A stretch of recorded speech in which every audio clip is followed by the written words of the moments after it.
Royal এনফিল্ডের এখনকার বাইকে যে এক্সস্টগুলো প্রোভাইড করা হয় সেইগুলোই কোনো বেস নেই, কোনো লাউডনেস নেই, জাস্ট নর্মাল এক্সস্ট প্রোভাইড করা হয়। তো সেই জন্যই আজকে আমি আমার বাইকে এক্সস্টটা মডিফাই করব।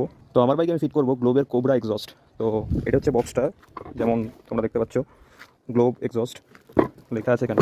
আর কালারটা এখানে যেহেতু স্টিল কালার দেওয়া আছে, আমি এই কালারটা নিইনি, আমি ম্যাট ব্ল্যাক কালারটা নিয়েছি, যেহেতু আমার বাইকটাও ম্যাট ব্ল্যাক কালারে। তো চলো লাগানোর পর তোমাদেরকে সাউন্ডটা শোনাই। তো যেমন কি দেখতে পাচ্ছ এক্সস্ট ফিট করা হয়ে গেছে, এবার আমি বাইকটাকে স্টার্ট করব আর এই এক্সস্টের আওয়াজটা শোনাবো।